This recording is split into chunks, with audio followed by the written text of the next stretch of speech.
ubwo arahibereye na wabwo tuzi nka Tucson Stewart nawe yaraje dagger, don't you think? Belts and suspenders, Stewart. Belts. Hano no bapanze guhura abanyesuri email bari bohereje ama email agera kuri 5 yose akurikirana agiye atandukanye bo bavugana muri za code. Then a pig. Then one. Sasa ama email yabaze ngo nabahanga Michael Scofield nawe yaje kuyacukumbura yitonze we n'amahoni.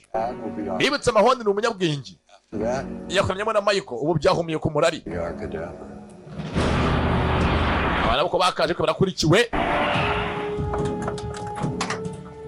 Homeland yabaziye security. We could be meeting there. Zengi nama yabera ahanga aho bagiye guhura na gutwaje n'imodoka ngo isakuze. Bakigenda tayari babakurikiye.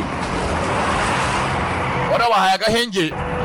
Urabahaye kadohora yabaziye babanje barozi hasi. Babanje kwambara barozi hasi. Gunda ku mutwe. Hasigara abandi bacobanyuka nguri hakurya amahoni. Uwo Sara, uwo Michael. Sara ritanga. Michael achara agenda. Sara yaritanze. Michael agende. Keep your hands where I can see them. Michael arabacitse n'amahoni yagiye.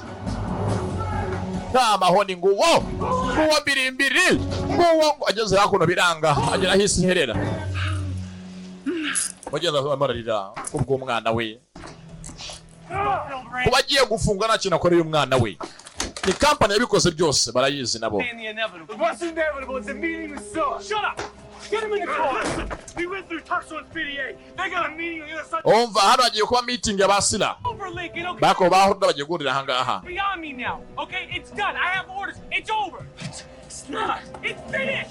Yavuga ati mfite orders byose byarangiye. Naho amabwirizwa. Kumbanga Michael yarahageze neza. Abagabo baje guhurira.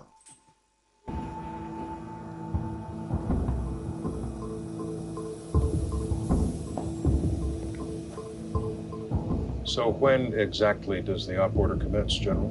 It already has. No, I mean, when do we see ramifications? I'll tell you what, Stuart. You worry about the gigahertz and the offshore drilling.